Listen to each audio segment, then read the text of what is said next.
Hi, everybody. I think we're ready. We good? All right. So I'm Brandon from Roland. Thanks, everybody, for coming out. This is Casey Bishop. Casey, you want to introduce everybody that we got here on the panel as if everybody doesn't know? Yeah, absolutely. So down on the end there, we got Mr. Roy Davis Jr., and next up is Mr. Gene Hunt. Next up is Jesse Saunders. Mr. DJ Hyperactive right here. Hello. Thank you guys for coming out. We appreciate it. Thank you. I wish I could see y'all, but I know you're out there. It's just like any other club. So so we put these events on to kind of look at some of the history of different styles of electronic music. Of course, how Roland gear has been involved in that music and kind of intertwined with the history. We all know, we talked about how we know a lot about the history of other styles of music, but we feel like the history of electronic music and a lot of the originators who are still with us and still making music, it's kind of a little bit, I guess, undiscovered and unexplored. So that's why we're doing this. So thanks everybody for coming out. We've got all kind of the new gear up here that harkens back to a lot of the gear that kind of started all this stuff. The TB303, 909, 808. That's on thousands and thousands of records. So we'll be talking a little bit about that and kind of where everybody came from, and we'll have some questions. You guys can do some Q&A, and yeah, we'll start from there. So you want to begin? Yeah, sure, absolutely. So basically, we'll ask a question. Anyone that wants to grab it here, you guys can grab it, go down the table, and if we end up somewhere else, we'll move there. And if somebody has a burning question about something we're talking about right then, feel free to holler out. If it can wait till the end, then if you can wait till the no, right now. So kind of the first thing I'm interested in is, and I think a lot of people would be kind of where you were when you started making electronic music, not geographically, but sort of in musically. What were you listening to? What was your musical background? Kind of what brought you into this style of music? Anybody? We'll just start. We want to go down. You want me? We'll just go down. Go ahead, Mr. Roy. Well, what got me started into electronic music was growing up around DJ Pierre, living around the corner from me, and Spanky from Future, and those guys just had all these drum machines that had my interest. And as a kid, I was DJing at 14 and made my first record with Future at 16. So going to their garage and seeing all these drum machines, which they all were Rollins, it was 909s, 808s, and 303s. I was just amazed. So I was like, I got to get one of these. But being young, I couldn't afford one. So I would go over Pierre's house whenever he wasn't doing nothing and go in the garage and try to knock out a few beats of my own and start developing from the 808 actually. So really it started with drum machines. Yes, it started with drum machines. Yeah, we love those guys. We had them out at NAMM and they did some performances, and we did one of these down in Atlanta with Pierre as well. Yeah. So yeah, we owe a lot to those guys. Yeah, the originators. Yeah, absolutely. Roy? My first start I'm sorry, off that's okay. That's all right. Here we go. But we'll get it going. Part two. Check. Well, my whole thing, I started off DJing actually. I mean, DJing was my passion in the beginning, and then a couple of friends of mine just had like some Jupiters and Juno 106s at their house, and they had a 909.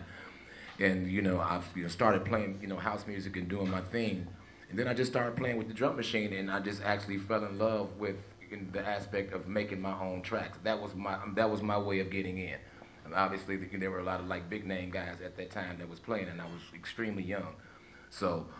My niche was, I would just make like these real abstract tracks. I mean, they would probably call it techno or something like that now. It had a signature, but I would just make these abstract tracks and put them in my sets.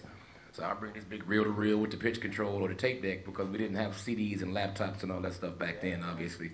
So what I would do was I would use the 909, trigger it up to the Jupiter 6 or the 106, and I would just make like these real hard banging tracks and play them at the parties. And all the other DJs would be like, well, where did you get this from? Who did this? And I'd be like, this is just some stuff that I made. My friends like, dude, this is crazy. Nobody's gonna dance to this. And I played at the parties and everybody's going bananas over it. So it's like, okay, I'm on to something.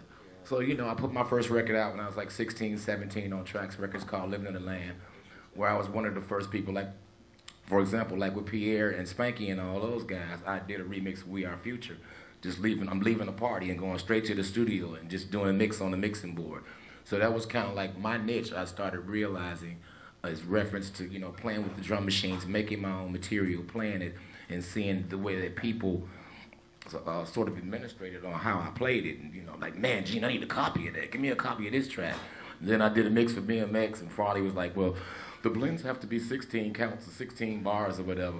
So the next week when Farley plays on BMX, he took everything off of my mix and put it in his mix and played my stuff on it. So, you know, I mean, the buzz started getting around. I put my first record out, and you know, Roland has been an extreme inspiration, just not only to you guys and to me, but it made us who we are now. You know, for most of the records that are being produced from the 808s and 909s, I mean,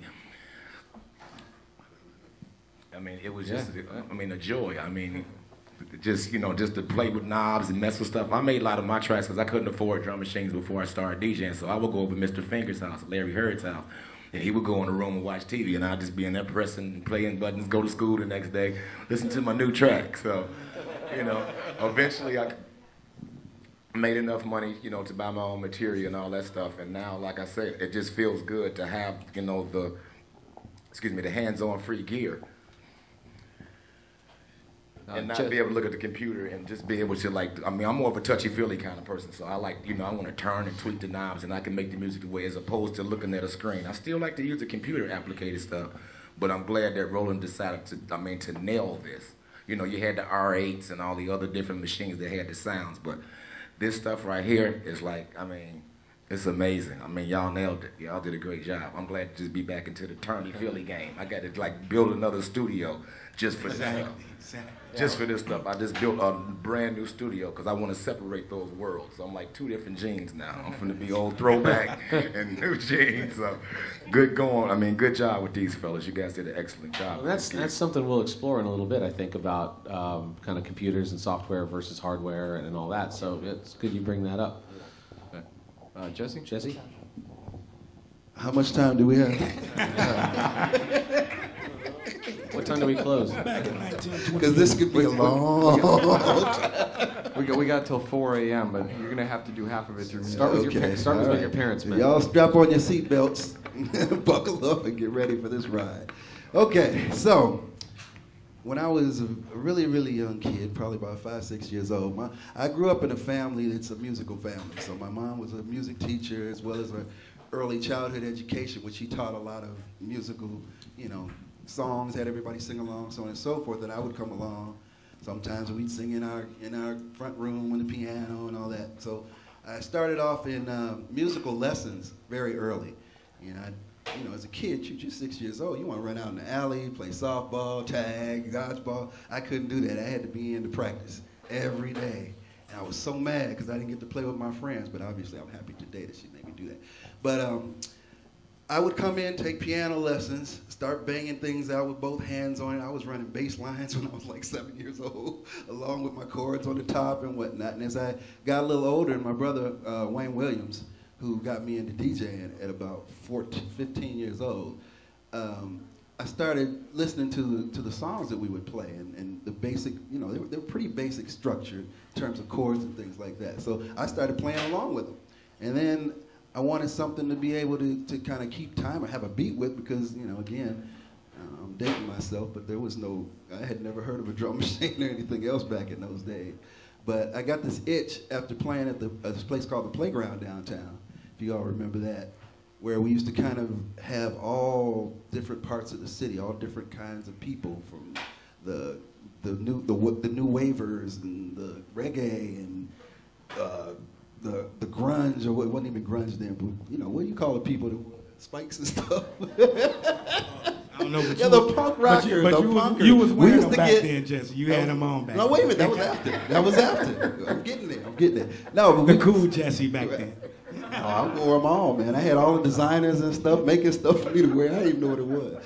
But anyway, so we had this place, because I'm kind of fast forwarding a little bit because this could take a long time. So at the Playground was really when I got into the art of actually bringing beats, incorporating beats into everything, because we were playing stuff like Planet Rock, you know, over the 118 Mix Your Own Stars tracks, and you know, Planet MBO, which I love that remix you got. That's cool. That's mine. Right.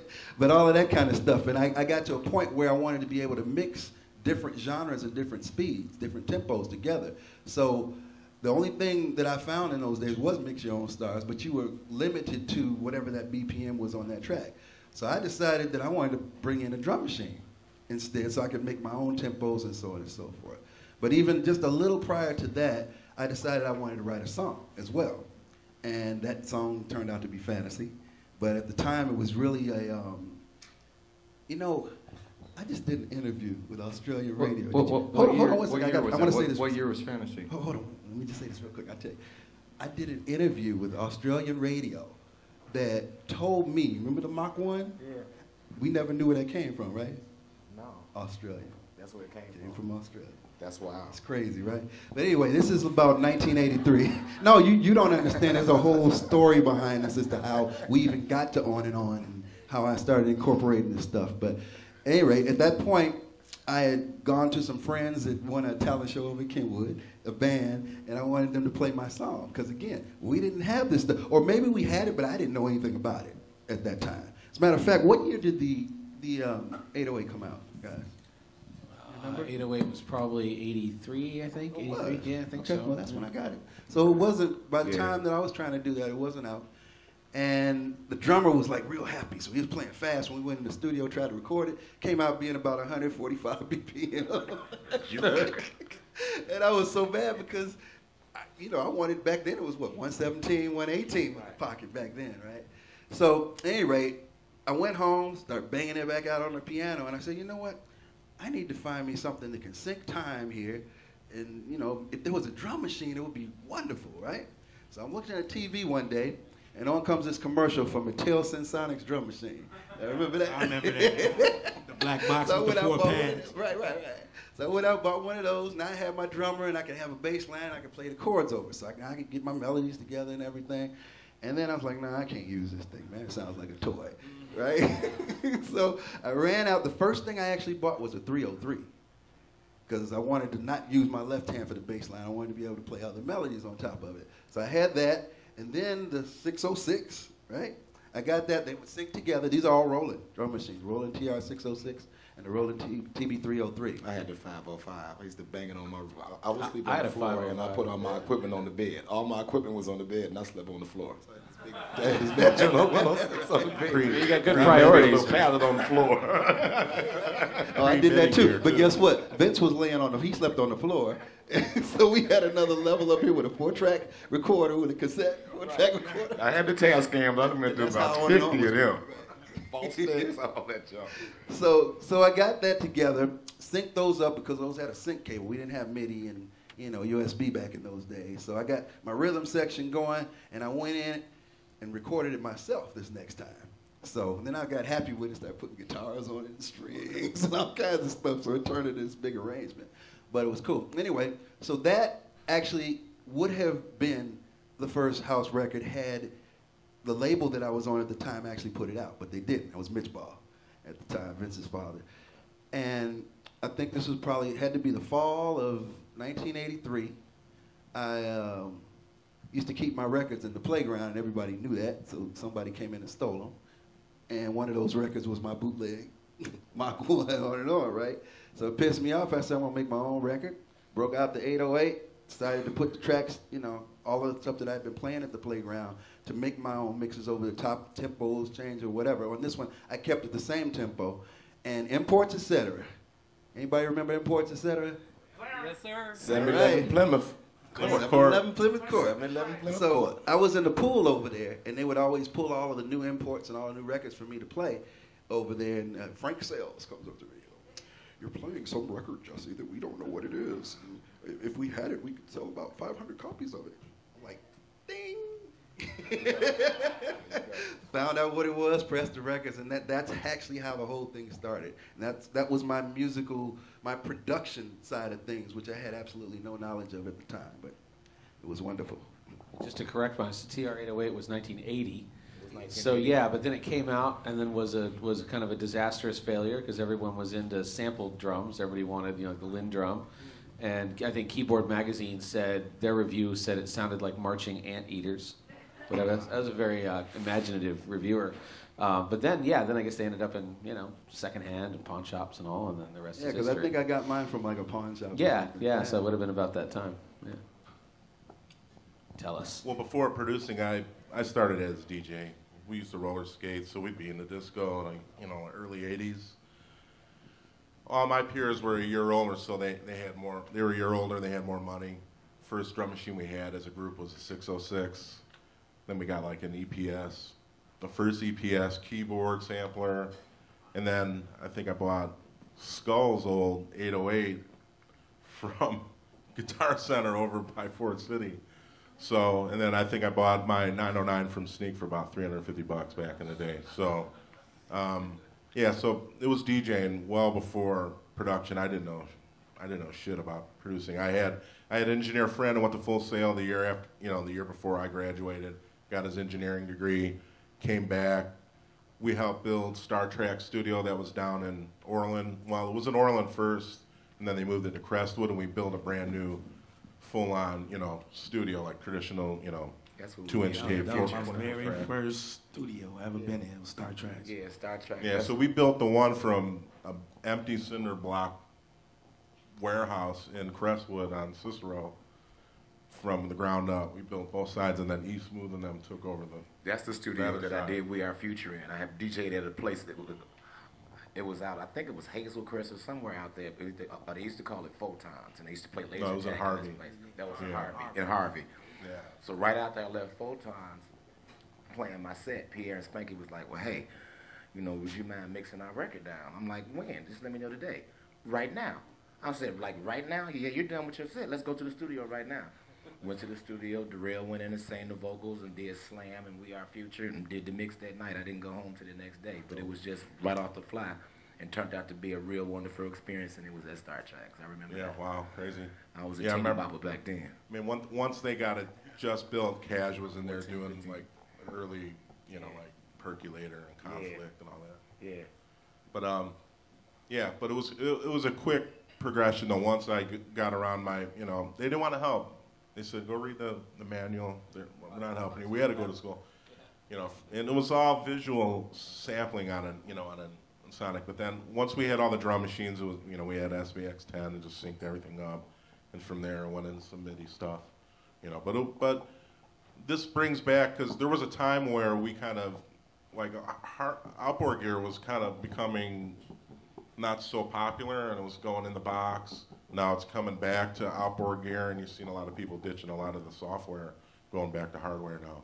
So that's the nice thing I like about what's going on now. So I know all you guys are sitting here together. Most of you all have stories together as well. I noticed, and each person has kind of gone in their own career, right? So back then in the early days versus now, how much of you were all working together to make this happen? Was this a collective thing in Chicago, or was everyone kind of in their own camp and just going forward? I think everybody kind of had their own camp, their own crew. They were doing things, But none of us ever had a problem with linking up and doing what was necessary to get the job done. I think we're all from the South Side. That might be the one common factor. Yeah, because you named Star Treks, and that was the very I'm the first only West studio Side. I mean, I'm the only for West all of Side. us. I'm the only one from the West Side. Me and Lil Lewis, actually, we're the only one from the West Side. Because I Represent remember when that Lil West Lewis Side bought boy. his 808 from Chip Beasley and John Hunt, $300 at the Hotel Continental. Next thing you know, he doing something with Ray Barney. He making Frequency and Music Takes Me Away. And we sitting in the back of a kitchen on Harrison, turning the knobs on the 808 like, I don't know what to do. We got to call somebody. So then we call Marshall and Adonis, and they'll come over and bring their gear over. And we sitting up in the kitchen next to a deep fryer making tracks in the back of Mama's kitchen. As God intended. Yeah. Why is Mama cooking, bringing us food? Y'all back there turning them knobs, and why does it sound like it's repeating? Ain't y'all getting tired of hearing all that same thing? Boom, Repeating? boom, Like, boom, no, we boom. making a track. So once we finally put everything together, obviously, but it took a little bit of, just a little bit of advice from different guys that did stuff. That's why, like, Adonis and Marshall were, like, very helpful in, bringing gear over, and we would all just plug stuff. Or, like, even when Armando was alive, He would bring his 303 over and God like rest we'd his sync soul. it up like to my 909 and me, him, and Terry Hunter just be messing around with tracks. Hey, Armando, can we keep the drum machine tonight? Can we keep the 303 tonight? Oh no, man, y'all can't keep that tonight. Hey, well, can we just at least, can you stay over a little bit longer? Because we don't want you to go right now. We still making tracks. So we all just sit in the room and just mess around. So some of us kind of collaborated together when we made things, and then we also did things separately. It's like with Jesse, for example, like, when he did the On and On tracks and Fantasy and Dum Dum and Undercover and all that stuff, it was good that we had BMX and we had radio, because it would involve us to be able to come down to loop and imports, listen to something that somebody played on the radio, go in with your cassette, I want this track right here. Or some of the Italo stuff where they use most of the 808s. I'm actually working with Climb MBO thing right now. And we just redid a song called Last Call that was never released, and then we're redoing Dirty Talk. So it's great that I got the units. So now I can finagle and get back in the groove and bring that old sound back to life, because all that stuff's coming back around. Even vinyl. Guys are starting to get back into playing their wax and stuff again. I never threw anything away. I'm a pack rat. I still got my report card from high school. It was the best one I had. So I still got my cassettes and reels and all that stuff. And Frankie Knuckles gave me a Bozak mixer, which is the power plant mixer. I still have it. I just refurbished it. So just think, he gave me that when I was like 14, 15. I'm 43 now. Still, it's in mint condition. It's not going to leave the house, but it's just a blessing that you guys brought the outboard gear back, because not only does the sound quality is amazing, but it's like eye candy. Look how beautiful it looks. It's all lit up in the studio. You got your lava lamp lit up. I don't know if y'all smoke, roll you one up, whatever. Black light. But anyway, it gives you that vibe. It gives me that teenage vibe again. It gives me that vibe like, okay, this is another aspect of me again. So. Well, back to your question, yeah, some of us collaborated, but we all admired each other's craft in reference to music, in reference to some of the tracks that me and Hyperactive used to do for Kerry Leckerbush and the Hybrid Boys in Stockholm, from the stuff that Jesse has made, like in the early 80s, and some of the remarkable things that Roy does vocally in some of the remixes. I mean, we all have just a touch and a glare, but without Roland, obviously, we wouldn't be able to address these identities that we've created. So Roland is really a face that has given us the identity that we are today. And like I said, I'm just very grateful to be able, to be an inspiration to people and to be able to see this touchy-feel vibe again. You were grateful to get that box on your front doorstep, right? Super happy. Well, the one thing Gene mentioned is that the radio was one of the biggest influences. Yeah. I mean, it wasn't in conjunction with all the early tracks like Jesse and Farley and all the Virgo tracks, all that early Jack tracks.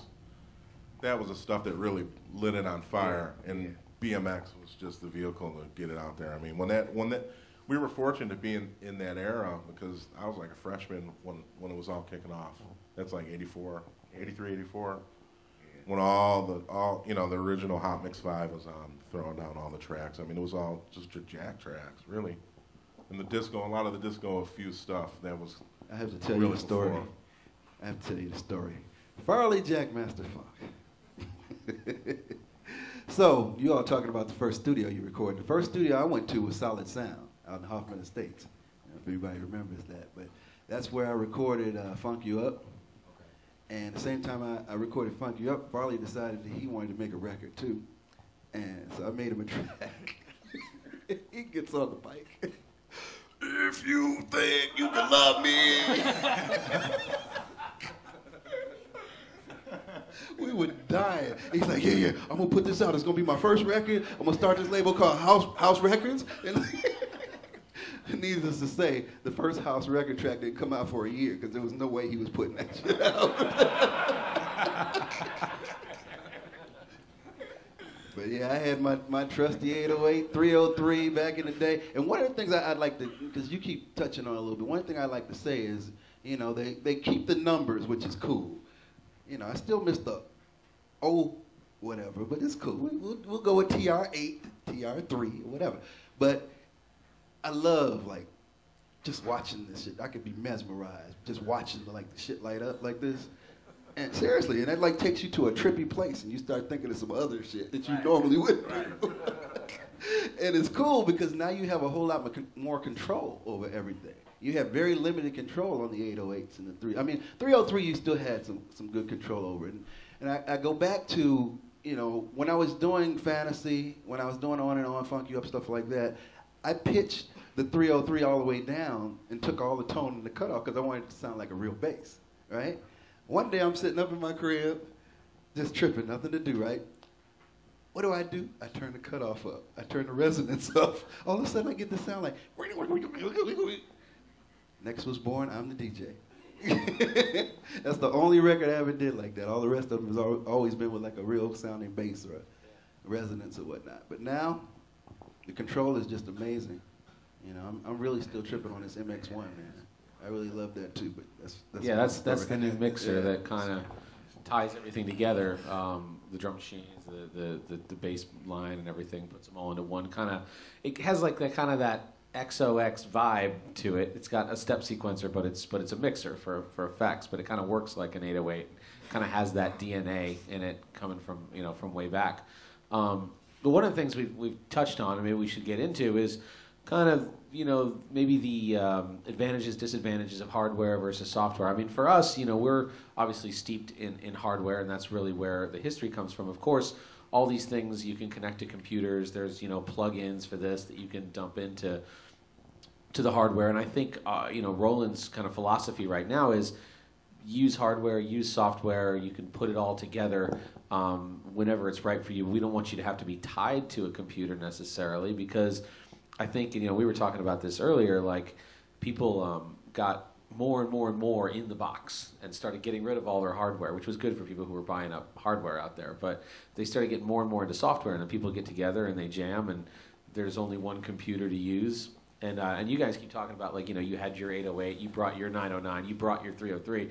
But most people aren't like bringing a software plug-in to a party to go jam with other people, And also, there is something about the aesthetic. I mean, I know when I was a kid and I, went into my studio, the more lights and things, the better, And it really does kind of bring you back to that. But what are your feelings, any of you, on kind of like the advantages or disadvantages of hardware versus software? Well, I'd like to say that coming from hands-on hardware, knobs and turning things, being an engineer, I love to push faders and turn knobs and do stuff.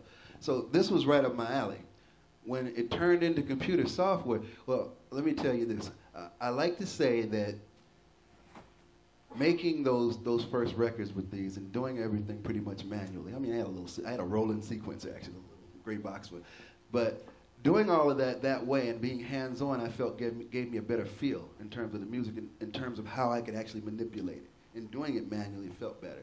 But as we started to roll into the software, it kind of lost me a little bit. I'm not a software dude, man. I like hands-on everything. I mean, I do, I've done Reason, I do Logic, the whole 9 yards, but I don't feel as comfortable. When you guys sent me this equipment, I was like, I'm home. It's back. It's kind of crazy because with me, the aspect of having outboard gear is great for me, because sometimes when I'm looking in the computer, I feel like I'm a deer in headlights. It's like I'll sit there and I'm looking at the waveforms and I'm looking at it like on the screen. When I'm actually like touching and feeling it, it gives me more of a natural feel, as opposed to me trying to tweak something with a knob or moving the mouse. I just get more of a hands-on feel. I've always been a touchy-feely type of person when it comes down to making music, so I never got rid of any of my outboard gear. And I still have like my Akai's and I have all that other stuff, but when I got this gear, it just made me build a whole new studio in my house. There's no way that this gene can be with this gene, so I have to like switch my whole game side up. I can't even have it sitting next to each other. It's like they're in two different rooms. Like my DJ equipment and my studio stuff, they can't be in the same room with each other. For some strange reason, I just like to have different worlds in my house. So if I go in this room, okay, this one I'm finna bang out some tracks. I'm finna get old school with it. Got a big house, right? Yeah, it's pretty.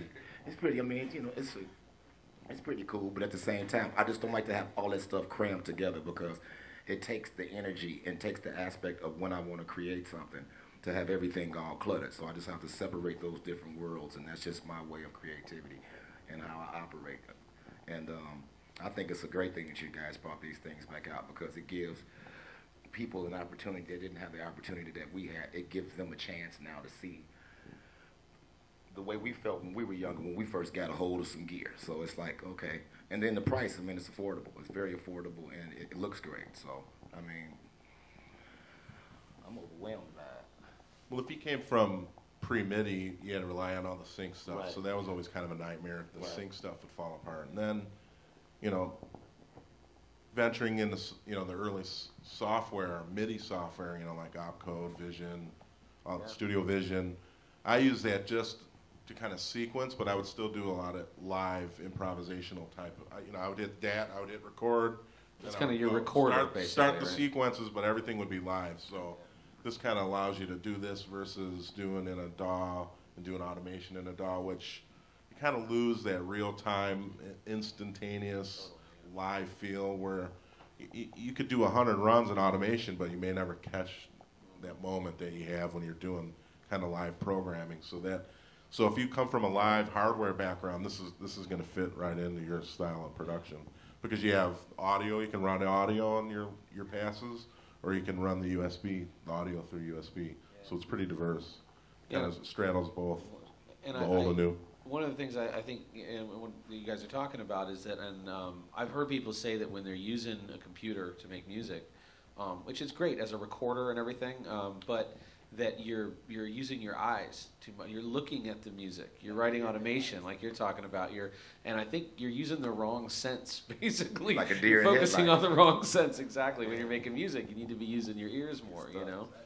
So I think Yeah, Come early on, like stuff was. you end up becoming a robot, you know. And so I'm so glad when this stuff came in for me, and using the scatter button allowed me to do some different tricks That scatter that the button is computer wouldn't even allow me to do. So Scatter button stuff. the Oh scatter's my crazy. God, Right, especially on here and here.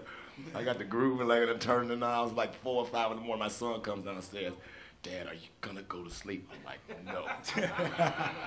It's like, I gotta go to work in the morning. I said, there's some earplugs in the top dresser and 3 pillows. Just bury yourself in the closet because I'm not turning this shit off tonight. I pay the bills here. I'm the king. I'm sitting in my boxing shorts and my flip Play flop. that card. And I got subwoofers and I'm right over here saying, he come up to Dad.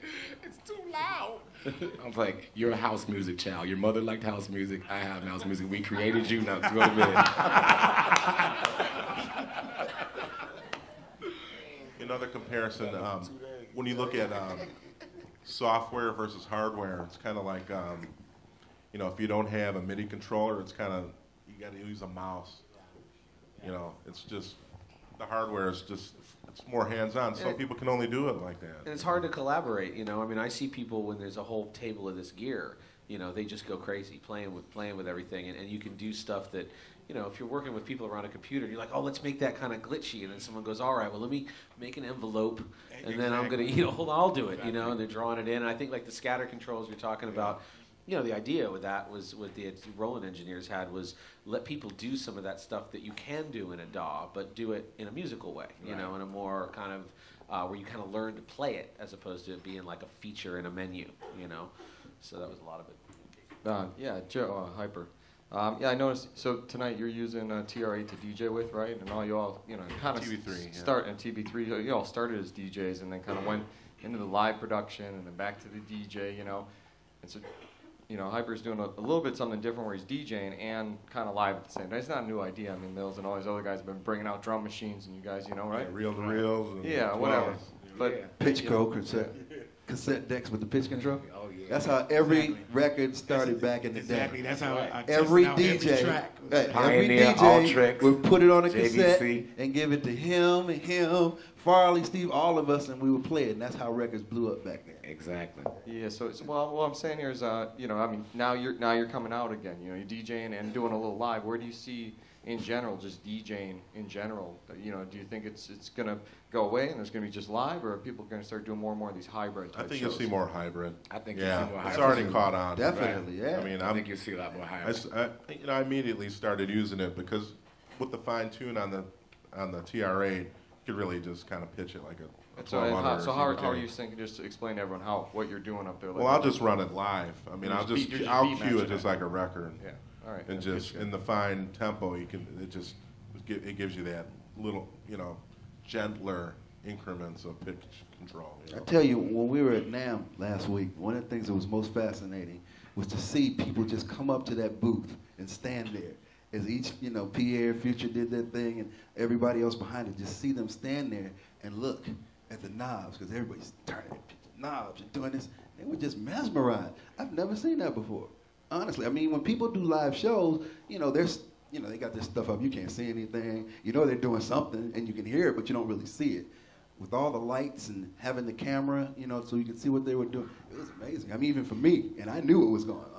Well, there's something about visual appeal. I mean, you see it in other styles. Guitarists are up there that, a certain kind of look of a guitar, and people can watch and see. And, I think that was another reason one of the look of this gear was really designed so that, it's easy for the performer. You can see what's going on in a dark environment, but also to kind of be attractive and, let people kind of have some inspiration from it. That's what it is. It's sexy. Yeah, it is. There you go. It is sexy. Yeah. And as far as the sound quality is concerned, it's the analog. That nice warmth. It has that nice warmth to it. I still record. I still have a DAT machine. Yeah. I still record stuff on a DAT machine. I have a CD burner and so forth. I got a couple of DATs I need you to transfer for me. No problem, buddy. Just send them to me. I lost mine years just ago. come over to the house. If you got them, just bring them over to the house or whatever. Well, yeah, I got a couple of DAT machines, and what I mean is, I still record stuff like on reel. There's nothing like that warm tape feel and that just the fidelity of that sound, as opposed to when you're doing things computer applicated. It has a tad bit of a process sound as reference to that tape. Digital. Just way too digital. Well, that's why we didn't sample any of this stuff. It wasn't sampled. It's all they went into the original circuitry and analyzed it and used really powerful DSP to kind of. It's chunky. I love that. Yeah, that's Actually, why the controls are smooth.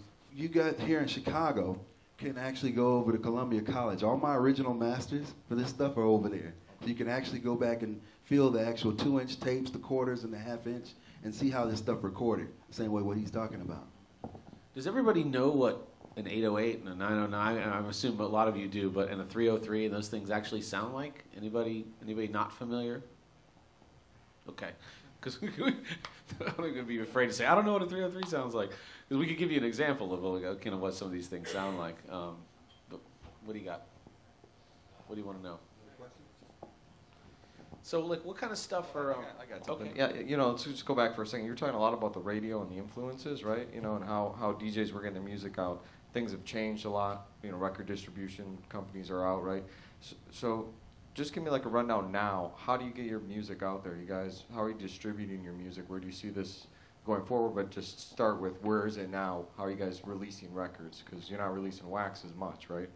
No, I went completely digital in 2004 with, I did a deal with Ingrooves, which is basically they are partnered with Fontana and Universal as a percentage of that as well. They weren't back then, they are now.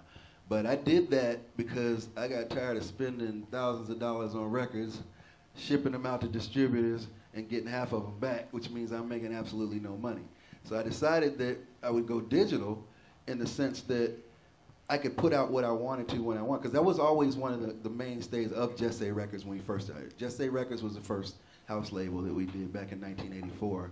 And the influence from the radio was heavy in what we did and how we made music. I mean, obviously it all started with the rolling drum machines and whatnot, because that's all I pretty much used back in those days. But people like Farley and Scott Seals and Kenny Jason and Mickey and all of them, if it weren't for them, there would have been no Jesse Records, and we might not even have house music right now. Because honestly, Farley and I fell out at one point in time, and there was about a 6-month period when I was actually producing stuff and nothing was going anywhere. So I said, yo, Farley, what can I do for you? And he said, listen, I got this song, man. Steve had it out on cassette, but it doesn't look like he's gonna put it out. So we could change the name of it and call it Love Can't Turn Around instead of I Can't Turn Around. I was like, okay, I'll go do that for you. So that's how we got back in the good graces. But I mean, as you all know, that the rest is history. It's one of the biggest selling house records of all time. And I can't say that I actually used an 808 on that thing, but I used a lot of samples is what happened. What I did was I used to take Linn drums and the boomier kicks, from the 808 and 303 bass line, I'd grab them all together to make like one big sound. Because I was really experimenting into sampling at that point, because it was kind of new. But at any rate, again, what I really wanted to stress from that point was if it wasn't for the DJs on the radio, WBMX, GCI giving them a chance to do that, as they've said, everybody got their music broken over there. I remember people would tell me that, they'd be down here on Rush Street back in the day when they come hang out. Everybody'd have their car doors open, windows down, bumping BMX. So it was a party all the way down the street, all the way down State Street, and everything. And that's how you learned about the new music. Then you ran down to Imports, et cetera, got it. And Loop on State Street. Well, Loop was later, but yeah. Yeah, Jesse Jones. Yeah. So how are you listening to your music now, though? Like, what do you? Am I listening to? Yeah. What do you listen to? How are you listening to it? I don't listen to music, man. You just make it. I just make it. Honestly, people come by my house. Hey, you gonna play some music? It's like, nah, I don't even have a system set up to play music. Now we can go in my studio and I can play you what I'm working on, but I don't really listen to music other than what I'm making. Honestly. This is a loaded question because when vinyl was still striving here, but then, there was a big push for digital. All the U.S. plants closed down. Europe really kind of stayed in step. They were still embracing vinyl, but for some reason here, I don't know what really killed it. If it was just MP3s, CDJs, just the medium for vinyl. But now you're seeing this resurgence of vinyl. Now the vinyl plants here can't keep up with the demand of press and of vinyl. But we use digital. For some that don't have direct accounts with like Beatport, they're using the aggregators, the digital distributors to get to all the main digital download. Beatport, Juno, iTunes, you name it, all of them, right? You can't really. Those companies want to go through an aggregator, right? It's real hard to go direct. Aggregator is like a digital distributor. You upload your WAV files along with the metadata info, which will be your credits and all that kind of stuff. They take it and through a digital system, they shoot it out to all of the places where you would buy it, from the iTunes, the Beatports, and so on and so forth. Yeah, they manage all the sales, all the royalties, all the licensing. It's a lot of money in licensing. But I want to digress a little bit. With the kind of the resurgence of hardware, you're seeing a lot of modular stuff that's really on fire right now, and just some of the traditional kind of revamped, old school pieces. You're going to see a lot of individuals that are going to embrace both the software side, with the DAWs, and maybe for sequencing and maybe some of the mastering if you're that savvy enough. I'm not. But you're going to have a hybrid of software and you're going to see hardware. That's kind of going to be that's been my approach now for a while. It's a really great point. I mean, we kind of talk about, like in the industry, we kind of talk about like the digital natives, like the kids that grow up only knowing digital. They got an iPad when they're 2, and I think some of them, they listen to records like yours and others, and they think, well, why doesn't my stuff sound exactly like that? Why doesn't it have that feel? And so they start looking back, and this is kind of what inspired a little bit of these kinds of panels is, looking back, that's how you figure out how we got to where we are, and how to recreate and put your own spin on it is going back in the history of what people were doing. What's the history of this music? And some of that is intertwined with what's the gear and the processes that were used at that time. Yeah. So I think that we are seeing that. The young people are totally entrenched in digital technology, but at the same time, I think they want to know how to get the sound and feel of some of those early records and incorporate it in their own stuff. At least I hope that's what they're doing, putting an original spin on it. Yeah, when I went from hardware and when everything was going into the box and all the early Reason and Cubase, I was lost. I mean, I just, it didn't have the same feel. All this DAW stuff and routing and MIDI, and oh man, it was a mess. I was like, because that's right after I moved from Chicago out to LA, and there was a moment there. It was like there was a turning point where I was about ready to kick that gear into the ocean, when I was in Huntington. So, luckily I had someone that could kind of mentor me and show me some of the software, like basic stuff to get sequences going. Man, if I didn't have that, this would be nothing. Yeah, I mean, it's. I had a friend that said, computers are great for recording, like as a recorder and stuff, and for doing stuff. And a friend said, like, you shouldn't write music on the same thing you do your taxes on. I agree. You don't do your taxes on a drum machine. So, what are you guys listening to? What like these days? Not how, but what is there anything that you think is particularly inspiring, like that's new and different that you're interested in? Any artist or genre? Well, personally, I like Roy Davis Jr. and what he's doing. We're all listening to Roy Davis Jr. man. Or what about like touring? You seen anything at any of the big festivals, and it shows that just blew your mind? Any sort of like new talent or new techniques, or what, you know, going forward? What's the inspiration? What comes next? I guess. What have you seen out there? Well, last year I did the Glastonbury Festival. That was, I mean, that had to be like one of the most amazing things that I can say. I mean, I've done Coachella.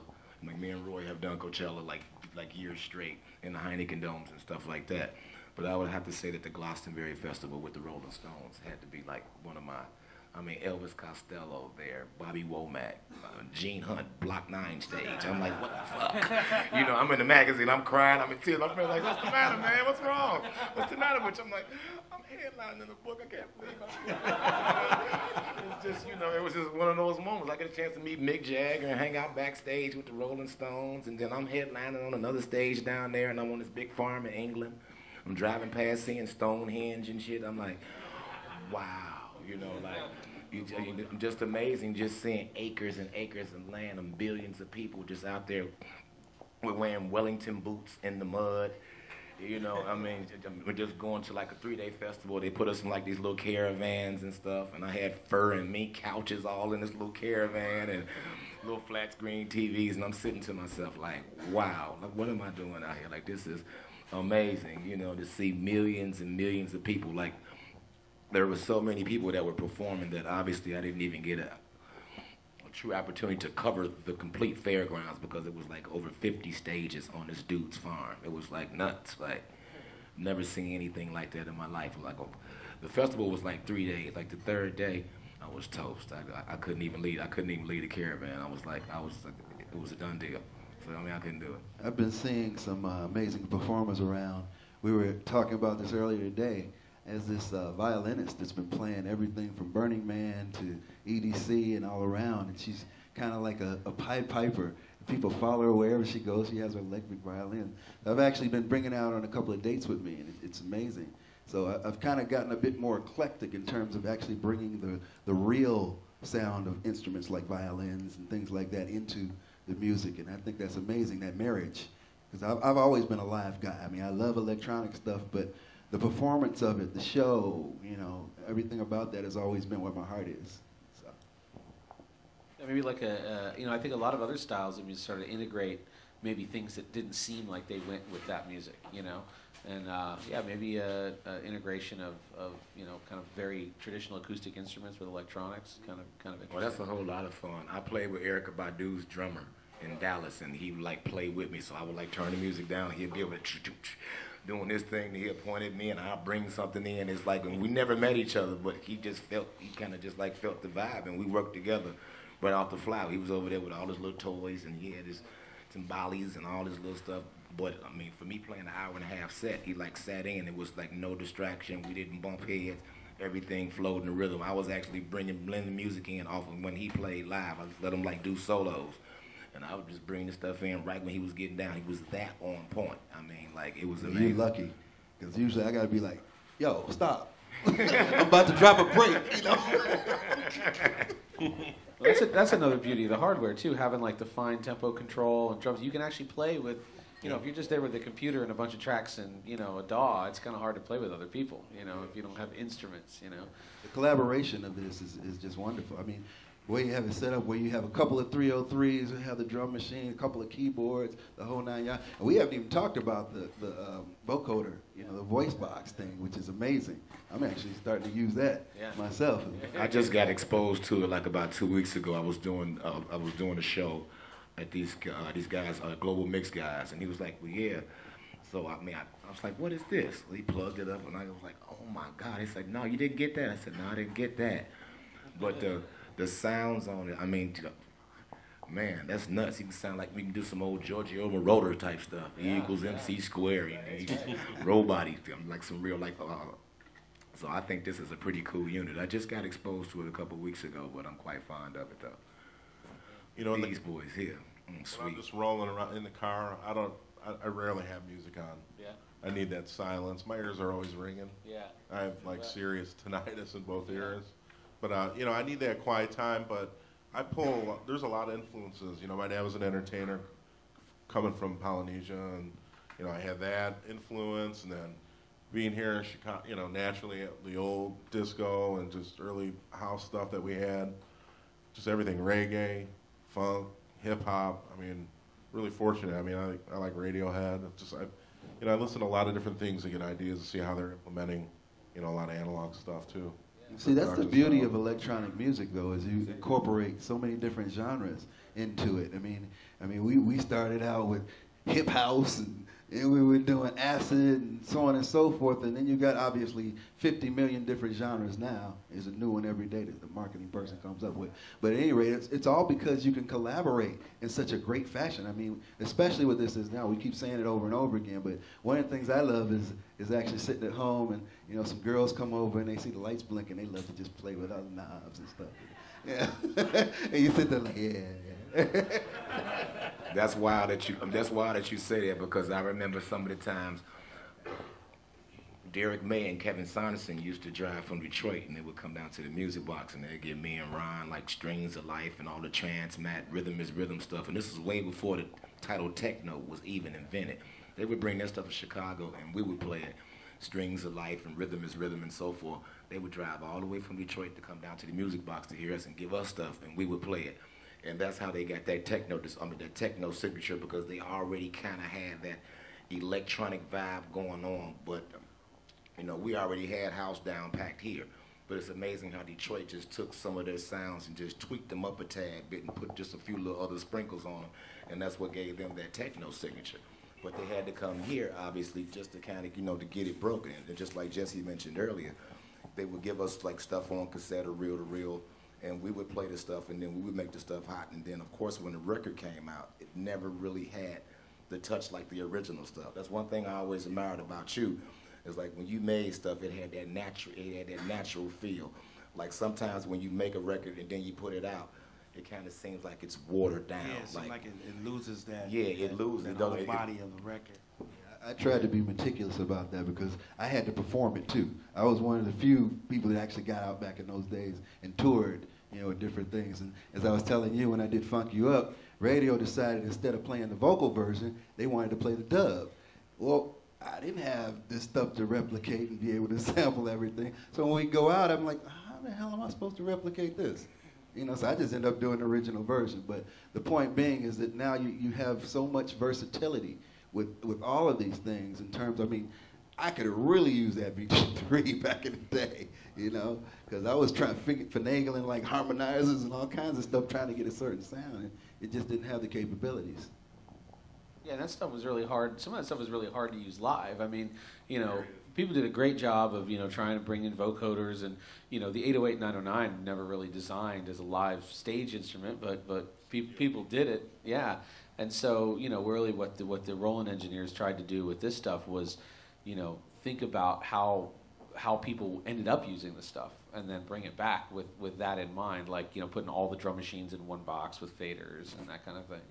If you didn't like to read like me, yeah, for the TB303, yeah, that was one of the toughest pieces of the program, hands down. Yeah. And the great thing about the TB3 is you could step through forward and backward through all your notes and accents and slides, which makes it a lot easier. Yeah, I don't think I've ever read the manual for anything I've ever had. Well, the 303, if you got one in a pawn shop, that's how I am. I'm opening up. We're gonna get busy. I mean, it was a beautiful accident. Yeah, a lot of the 303 manuals were Japanese. Yeah. What they originally thought it would be for, they had no idea what it was like happen, a bass player, and I loved talking like Pierre about this. Well, that's what I used it for the first time. I just started experimenting with, started using different sounds. And again, that's the beauty of it. There's so many different places that you can go with these things. You never have to duplicate the same thing twice. Yeah, I mean, you know, and it really takes the creativity of the artist, and that's why, you know, people, you know, turn knobs, try things. One of the common threads through all these panels we've done is you know, don't have any preconceptions about how it can be used. You know, just really experiment, try to be creative. I mean, he said turning that cutoff knob.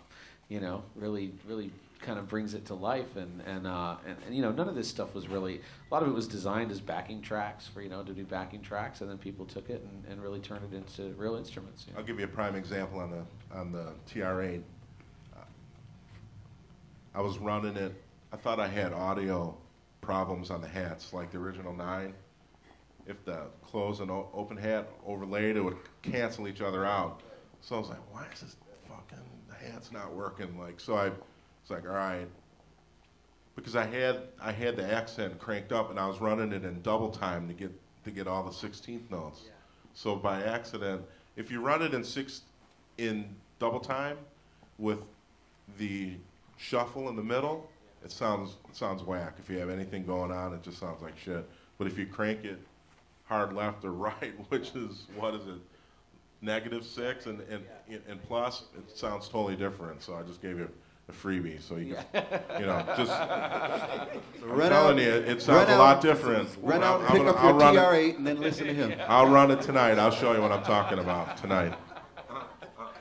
Well, that was one of the reasons too. I mean, manuals. The idea was to be able to use these things without really reading a manual, like with the 303. I mean, a lot of times the patterns were such that because it was impossible to use and program, and so these, the idea was to really make it so that a person doesn't have to read a manual. A couple of pointers. Cheat sheets that were the little cheat sheets. Those cheat sheets and some came features in. we I haven't used about. them yet, but I didn't even read those. Pull them out because I'm gonna get stuck somewhere.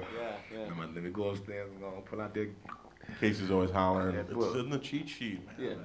Yeah. Cheat sheet. And now people get so much help, YouTube and the internet, really helps. So before we run out of time, I want to make sure everybody can ask some questions, and we can discuss that. So we can start that. And I think Casey's going to hand out some tickets because we're going to do a drawing, and some lucky winner is going to win a TB3 signed by all these guys. So I'll come around and hand each person a ticket, and I got a couple of pens. I'll pass them around. Just hang on to your ticket, and I'll come around and collect them all afterwards. But just make sure everyone gets one. Just write your name, your first and last name on there, so we can read it. Yeah. So what kind of questions do we have? Anybody got anything? Burning question? Whoa! Oh, that was so close. You almost got it. You almost got it. Anybody wondering anything? Nobody? Yeah, you. Yes, you.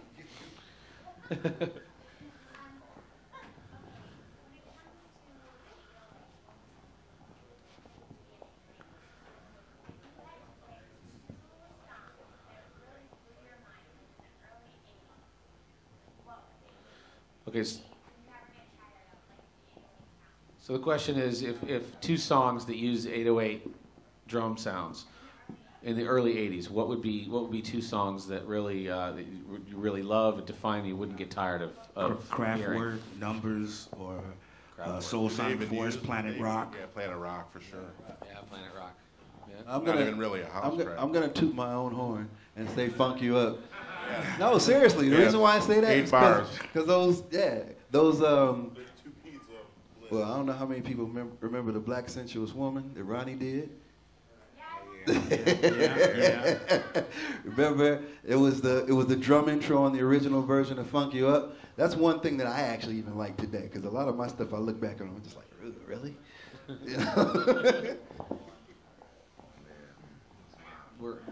Yeah. Yes. Okay. Like 20 years ago, I want to see if I really remember this correctly. You did that record, Contact Records, where the acid line comes off beat and then goes right back on beat, but at a different time.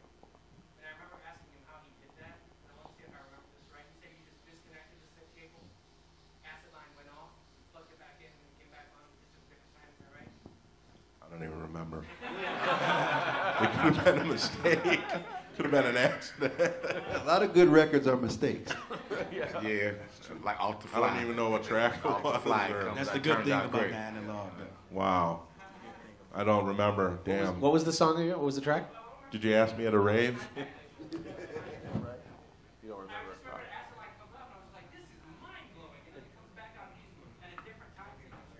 Wow. If you could just, show me the just track. Take credit for that, man. Just be like, yeah, I was just a moment of genius on my part. You know? Yeah, just count to 5 and plug it back in. Start, stop on the 808, and boom. That's it. No, we'll have to reminisce on that one. Yeah, okay. You're accessing some old microfiche in my head. The Green Days. I don't go to those chambers often. Yes. My question is, how did the record business affect you guys creating your songs? So, like, for example, there was a lot of record companies out there. You had Just Say Records, you had Trax Records, you know, Ray Barney did his thing. There was a lot. But, like, the business of doing records, I think that's one thing that most people who are getting into doing tracks, they really don't understand the business of it. Like, how did that affect you guys doing your music? Like, you know, did you get paid for everything you did? You know.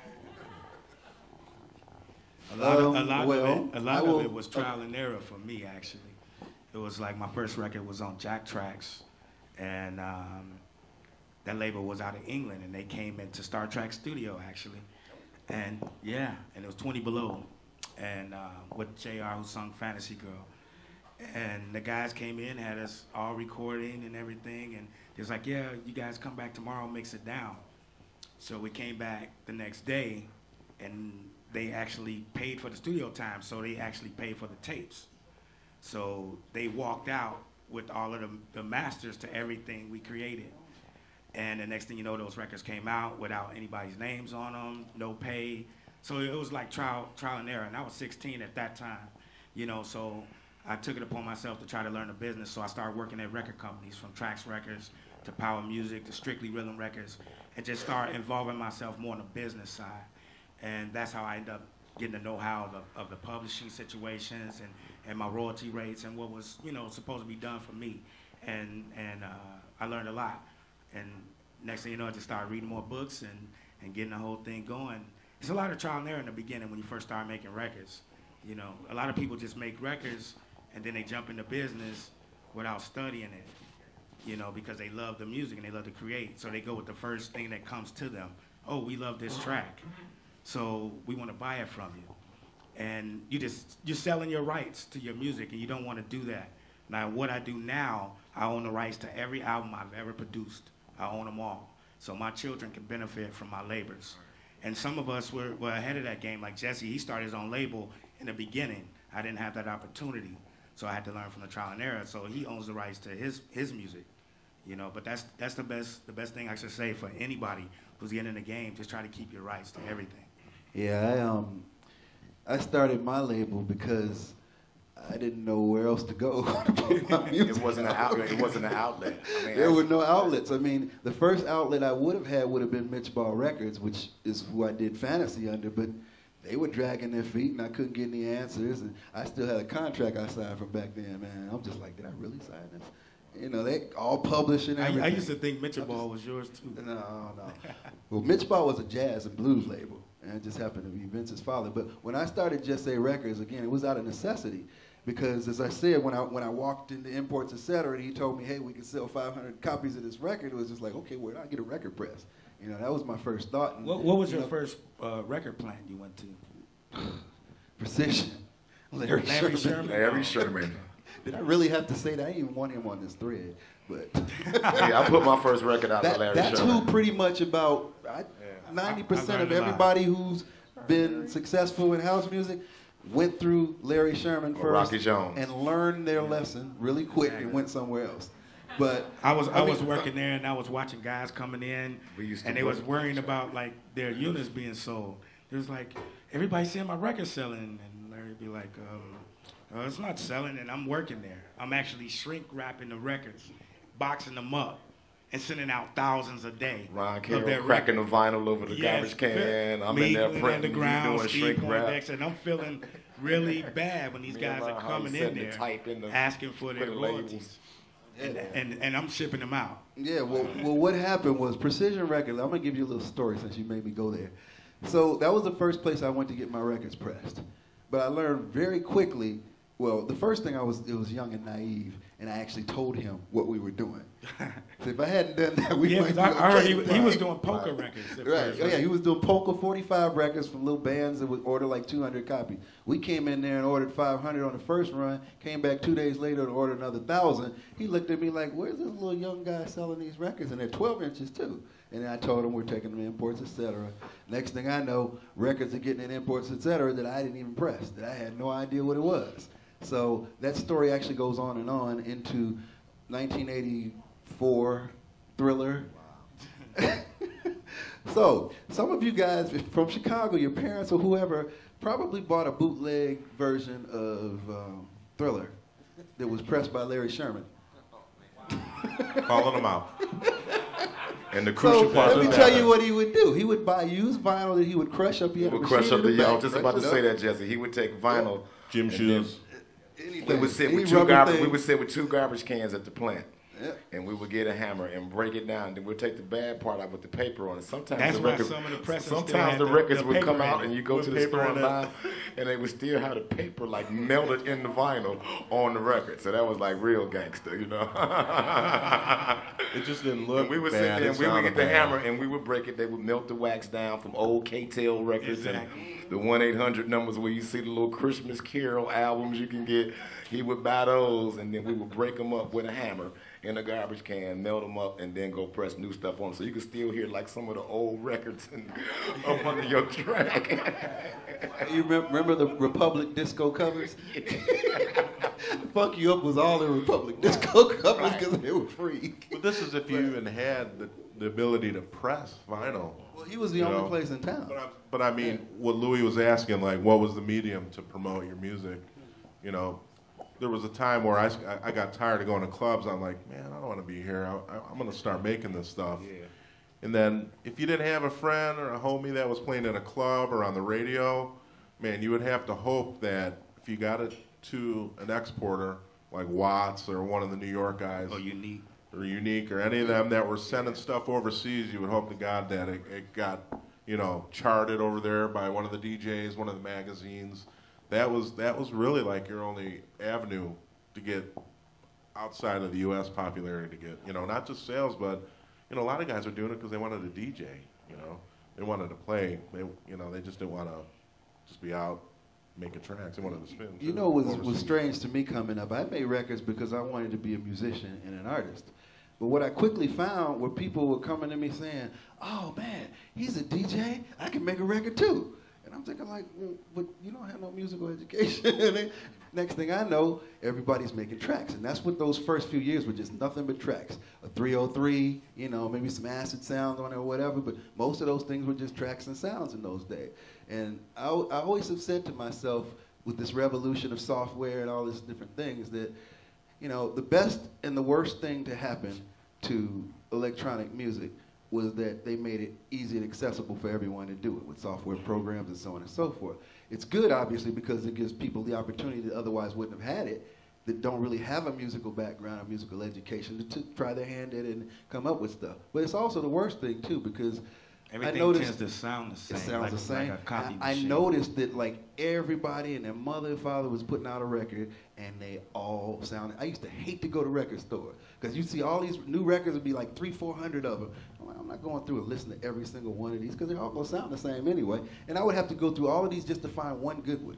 So basically, my kind of thing that I'd like to leave you with in this is, like, if you're going to do it, please, please, please have or get some kind of musical structure and education to what you're doing. I'm not saying that you have to be a musician and you don't have to be a great producer, but at least understand the concept of what you're doing and where you're trying to get to. That'll make it a whole lot better for us DJs when we're trying to play your records. Do that homework. Do that homework, because it'll benefit you. Yeah, very good advice. Anybody else have any questions before we do a drawing? Yes.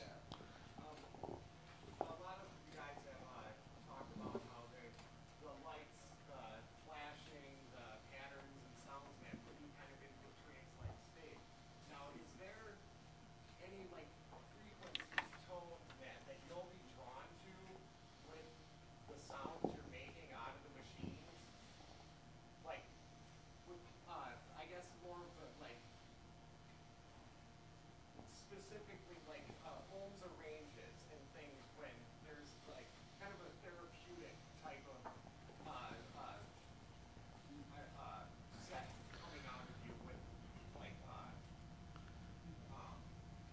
Well, like I remember like Pierre saying when he first heard the 303 that it made his ears tickle. You know, that kind of thing. Is like, so I guess the question is like, is there some particular sound on these instruments or some sort of frequency or some sort of thing that really kind of does something special? Is that kind of what you're asking? No, I guess kind of a place that you just kind of get drawn to with the hands-on gear, with that draws out like when it's the jackiest in your experience with them. Well, you know, that's going to be unique to each person that does it, obviously. You know, because you're going to like certain sounds. It'll make you feel a certain way or certain tones and certain levels as you manipulate them and so on and so forth. I mean, for me, the best sound has always been when I open up that cutoff and that resonance. That's when I get my tickle, so to say. It makes me feel good. Okay, and I guess my main point, because I see this as kind of a Nintendoization of this type of attention getter. You know, it's affordable, it is possible, and it's a different way, a different avenue for creativity, and just it's so much better than video games, spending time like that. It's so much more hands-on that it can become second nature. It's like eye and ear candy. Yeah. It's like eye and ear candy. You know what I mean? Yeah. Yeah. It's like eye and ear candy. When I go to the TRA, you can, you know, interchange the sounds on the 8 and 9 banks, right? So I'll pick my, you know, I have my preferences of the same sounds on each of the different machines. So I'll have an 8 kick, an 8 clap, but I might have the 9 hats. You know, and there's certain things that I, you know, over the years of making those tunes where we're doing live sweeps on the ride or on the open hat, or, you know, cutting the bass down, or, you know, tuning it down. Those are like those are go-to things that I always kind of do. I kind of do it when I DJ or if I'm using a live machine like that, you know. One of my favorite things to do just in DJing is to be able to play with different things like the cutoff filters and the delays and setting the robot voice effects and so on and so forth. So this gives me that opportunity to do it with the machines themselves, where I can incorporate what I already love to do, you know, into another medium of being able to play the music. So working hand in hand, it just allows me to be me. So I love it.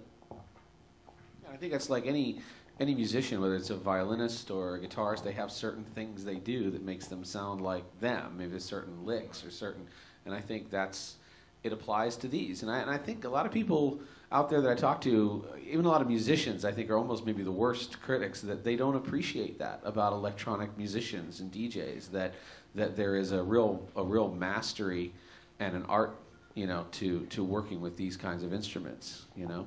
Well, I'll say that I was kind of a snob for a little while too, because actually being a musician and then watching people just pushing buttons and turning knobs, I'm like, yeah, I felt the same way. You're not really playing. Then I thought about it. Some I was people like, but aren't, you know what? you know, but no, but I was saying, then I thought about it. I was like, you know, you're doing something that you have to, I mean, being a musician is mastering the notes, understanding chord structures, and so on and so forth. Same thing you have to do on here. You have to remember what does what, how to change the sound of it when you want to, how to bring up a crescendo or take it down. It's the same type of thing. It's just a different medium that is a little bit more accessible, because, you know, you can pick up a guitar and teach yourself, but it's going to take you a while. you don't need calluses on your fingers Exactly. to like work these. With this, not only is it fun and it looks great and it mesmerizes you, you don't need E or anything else. You can just sit here and play with it, but you're going to get sounds out of it that are going to make you feel good.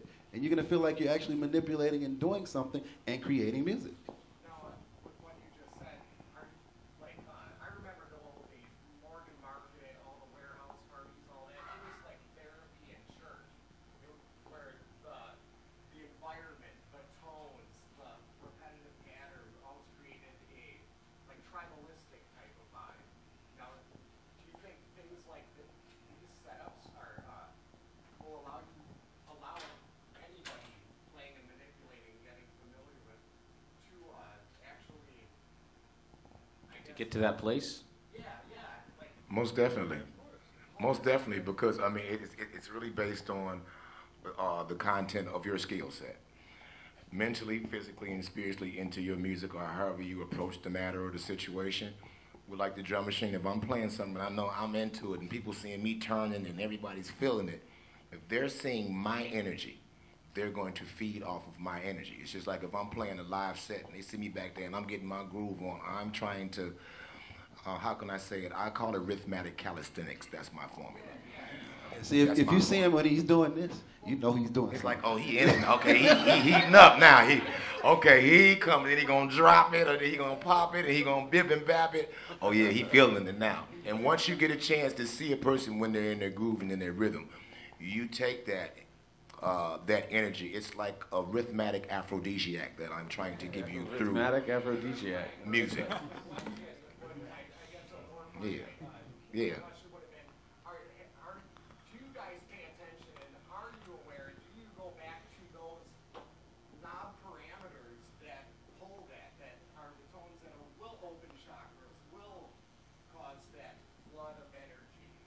You have to. It depends because, I mean, the way the technology is now, a lot of guys use laptops and controllers and things of that nature. You know, I'm from the old school. I still like to play my vinyl. I'll play CDs. I might throw a thumbstick in. But for me to sit there for an hour and a half and look in the laptop screen, I'm missing out on all the glory and all the greatness that's going on in that room because I'm constantly in a screen. Just like if I'm touching this and I'm feeling this, if I'm on the decks, I got full control to manifest whatever I'm doing. I'm not letting something control me, I'm controlling it. Right, so that's the, you know, I mean, so that's the difference as opposed to having a live aspect feel versus something of a virtual nature. Well, even from like just the DJ standpoint, I teach DJ classes to people all over the world. And one of the things that I make sure that they do from the very start is if they're using Serato, Tractor, any of these controller stuff, throw that shit away. We're not going to work with that. We're going to start with exactly what it takes to understand what DJ is. You're not going to look at a screen. You're not going to look at a waveform. You're not going to do any of that kind of stuff. You're going to feel it. You're going to understand volumes. You're wax gonna on, wax off, right? Exactly. and if you can't do that, then I won't teach you. You know, because it's something, oh, well, I use Tractor, and I was like, that's fine. You may use that, but what I'm going to tell you to do is turn your screen off. You don't even need to look at that. You know, because if you really want to DJ, it's about understanding you all, where you all are going, what you're feeling, where I can take you.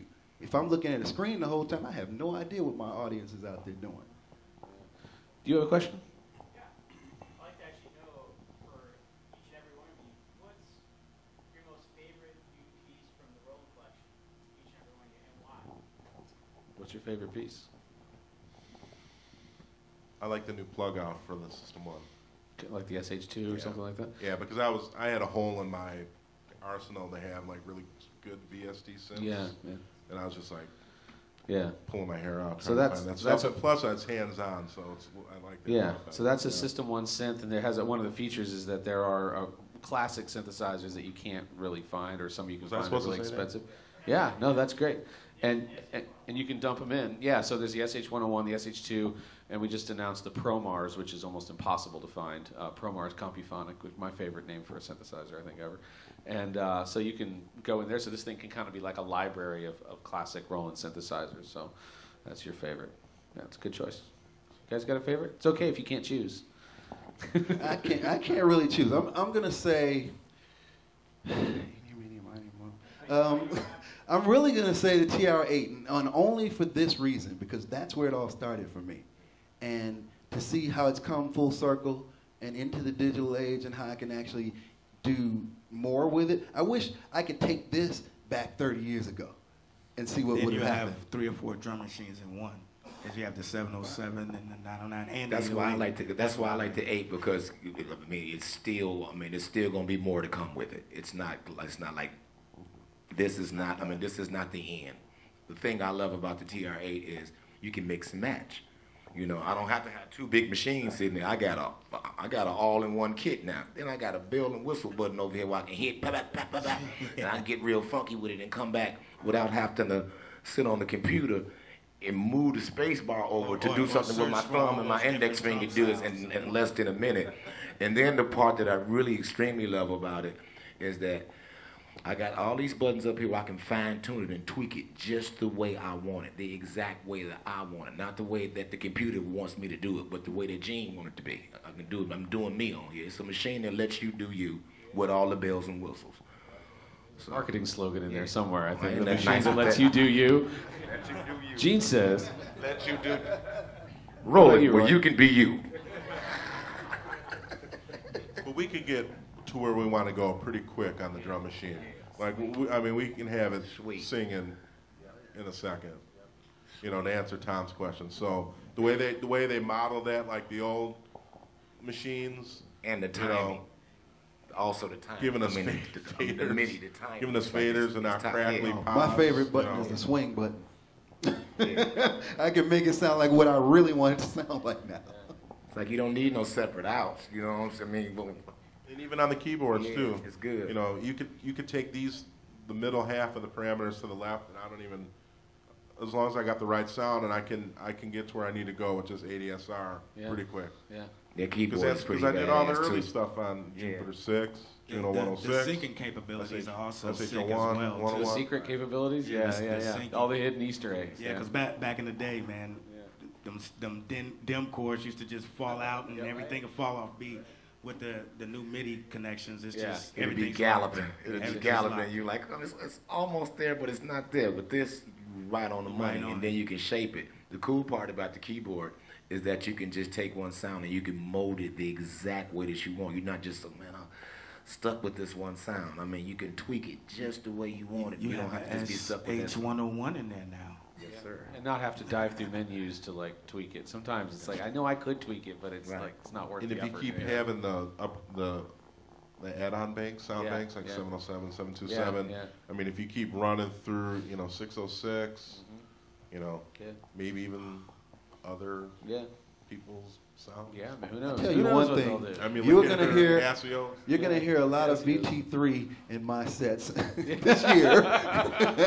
That's actually the voice box. The robot ears. Exactly. That's my next move. I want to do some of those kind of, So that's why I wanted to say 808, but I'm really loving that VT3. It is fun. Hey, that thing was a real surprise for us. Actually, we didn't think, we thought it would be maybe the kind of the sleeper. And it really was the sleeper. It was like we were kind of surprised at how many people really loved that thing. And so. It's hard to pick any single one though, because on the TV3 it's just not the traditional ASL sounds. You got synth sounds on other it too. Stuff in it, yeah. So you can I'm digging the scatter on there now. The scatter's nothing.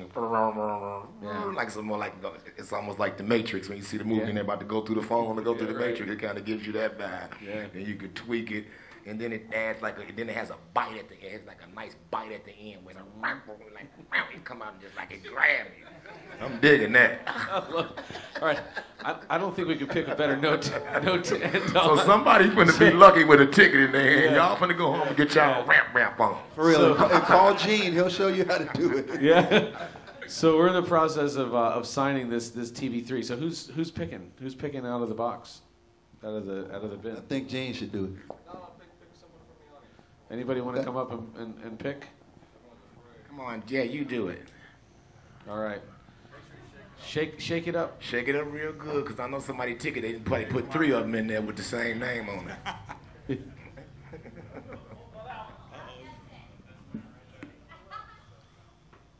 man.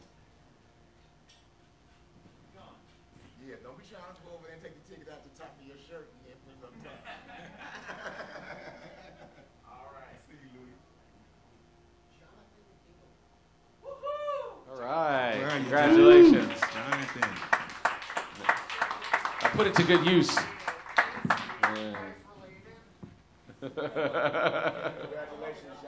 Do you want to come up and accept your TV3 and maybe get a picture? Put it to good use. Make something cool with it.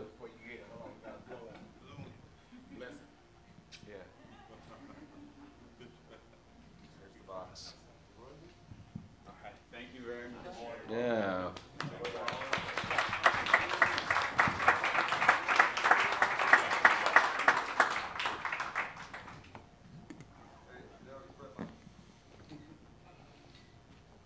Hold on, you want to do it this way? All right, there we go. Instructions from the very best. Yeah, all right. Very cool. Well, yeah. Okay. After this, there's a beer tasting over there. So if anybody likes beer or tasting beer, that's where you should go. So I just want to thank everybody for coming, and mostly I want to thank you guys for all the great music over the years and for coming out and sharing the history. Thank you. Thank you guys for coming out. This means a lot for us, and we thank you guys for coming out, and Roland for bringing us such a beautiful situation once again. We were Thank you, Roland. 30 years ago. Oh my goodness. And we'll see all you guys later. Okay? All right. Thanks, everybody. See ya. Party just started. Take care.